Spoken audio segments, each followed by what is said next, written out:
Welcome back. You know, this time of the year is always sad because high school volleyball is ending.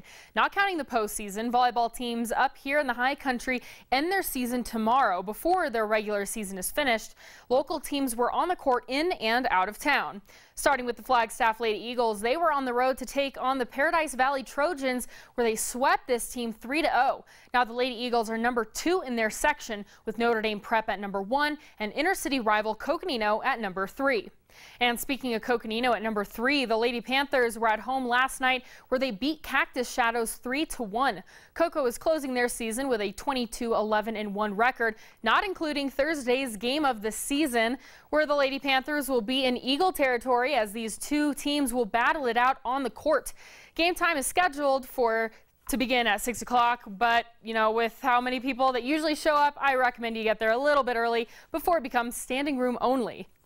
And last but certainly not least, the Northland Prep girls were on the court at home Tuesday night as well as they hosted North Canyon and swept them 3-0. The Lady Spartans have had a really great season this year as they currently lead their section with a 21-7-1 record going into their next and final match of the regular season Thursday night, where they host Scottsdale Christian.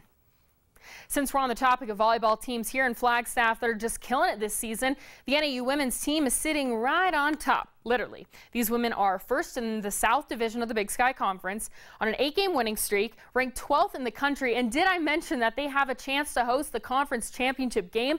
Yeah, these ladies are pretty good. Lady Jacks hit the road after 3 weeks of being at home as they will face off against number 1 Big Sky rival Idaho State on Thursday night. And then they'll travel to Ogden, Utah to take on Weber State on Saturday.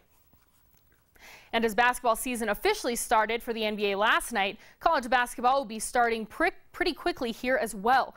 For most players, it's right here in Flagstaff, but recently for one former player, it will be in a much more colder spot. Colder than the winters here in Flagstaff? Yes. Former NAU Lumberjack Erica Banks will start her Icelandic debut pretty quickly as she recently signed a contract to play for the Skallagrimir club team in Iceland. Now, Banks isn't the only Lady Jack to play internationally.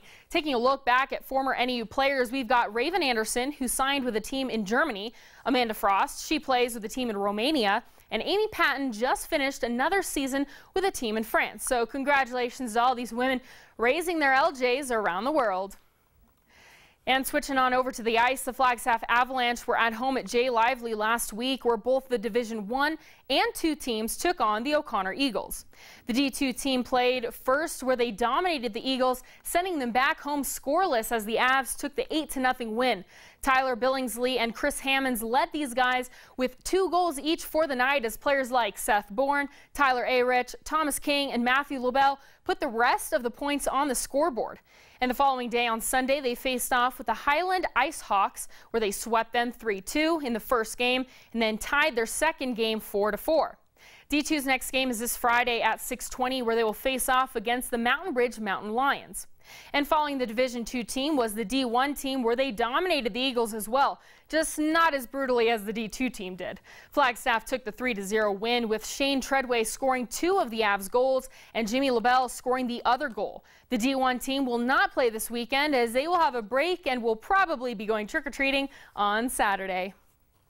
Last weekend, while the Division III team of the Ice Jacks were kicking their feet up and recovering from their trip to California, the D2 team was skating around in Utah.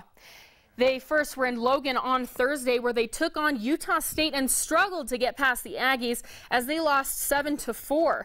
And then on Friday and Saturday, they were in the beautiful city of Salt Lake, where they tied their first game against Utah 3-3, and then the Utes prevailed the next night with the 4-3 victory.